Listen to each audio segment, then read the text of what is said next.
Oke, terima kasih. Sebelumnya kami ucapkan terima kasih kepada rekan-rekan semua.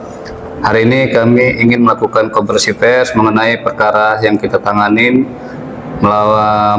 di lokasi objek tanahnya di Sesmayang.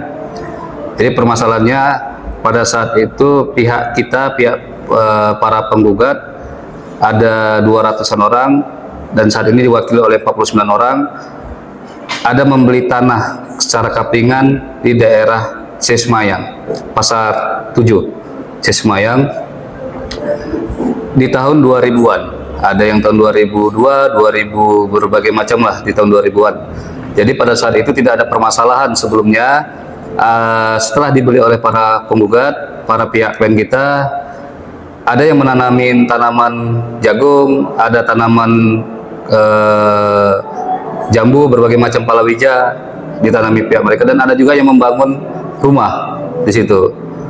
Dan ada juga pihak dari penjual yaitu Pak Gede membangun beberapa unit rumah contoh, sehingga kawan-kawan kita ini, klien kita ini percaya untuk membeli tanah tersebut.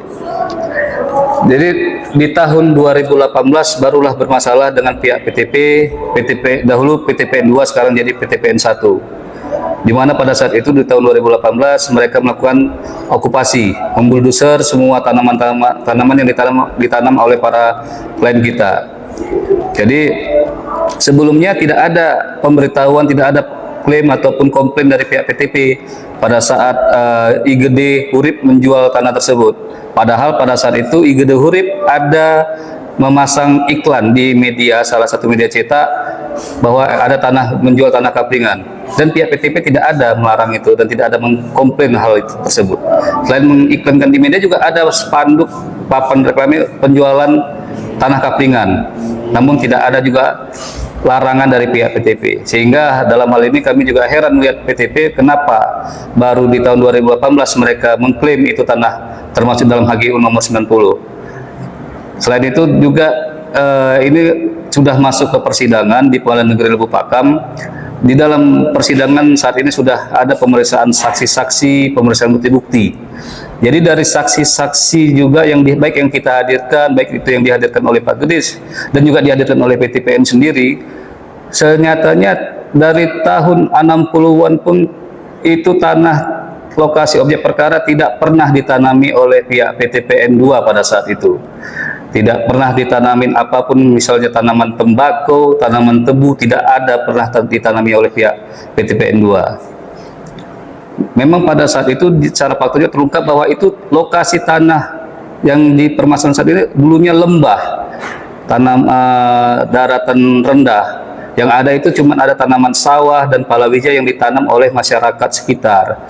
Jadi Pak Gede itu belinya dari masyarakat sekitar. Sehingga kita juga merasa heran, tadi seperti saya bilang, kenapa baru tahun 2018 pihak PTPN 2, saat ini menjadi PTPN 1, mengklaim itu termasuk tanah HGU. Selain dari fakta dari saksi, juga ada fakta yang terungkap dalam peta bidang yang dihadirkan, yang diajukan oleh pihak PTPN 1 sendiri dan juga pihak IGD Hurip, di mana di peta bidang tersebut jelas terlihat peta bidang HGU nomor 90 itu jelas terlihat objek yang HGU yang termasuk dalam HGU nomor 90 itu ada arsir, ada tercoret arsir yang mana wilayah-wilayah objek lokasi tanah HGU nomor 90 itu ada arsirnya. Sementara di lokasi kita yang diklaim oleh pihak PTPN ini saat ini tidak ada arsirnya. Jadi sehingga jelas memang objek lokasi tanah kita ini di luar dari HGU PTPN 2. Nah, jadi ada fakta-fakta yang terungkap. Jadi kita dalam hal ini memang banyak kejanggalan-kejanggalan yang ditemukan di dalam persidangan. Jadi selain itu juga kalau dilihat, kalau memang benar itu tanah-tanah HGU, seharusnya tanah HGU itu ada patok HGU, patok PTPN. Tapi di lokasi tidak pernah ada patok lokasi HGU, tidak pernah ada. Yang ada pagar tembok belakang kantor. Jadi secara fakta memang lokasi PTP itu hanya batas kantornya tersebut saja. Jadi lokasi tanah itu bukan termasuk lahan HGU. Jadi itulah pemaparannya yang terungkap di persidangan. Gitu. boleh bertanya, Pak? Boleh. Terkait dari di dalam gugatan tersebut itu kan ada sebanyak 49 penggugat ya Pak ya? Iya. 49 penggugat, di situ sudah berlanjut. Sekarang sudah tahapan mana Pak? Pada saat ini di persidangan itu sudah tahapan kesimpulan, ya kan. Tahapan kesimpulan itu sudah kita ajukan ke majelis hakim dan akan segera diperiksa dan bakalan akan menjadi satu amar putusan ke depannya. Terkait dari dalam persidangan berarti sudah masuk ke kesimpulan ya Bang ya? Iya. Dengan secara otomatis sebelumnya itu pihak penggugat menghadirkan bukti apa yang dihadirkan di dalam persidangan Bang? Nah, Ada beberapa bukti maksudnya. Nah, untuk bukti di persidangan itu bukti surat dari kepemilikan para penggugat, ya kan, dari dasarnya itu bupati sampai notaris.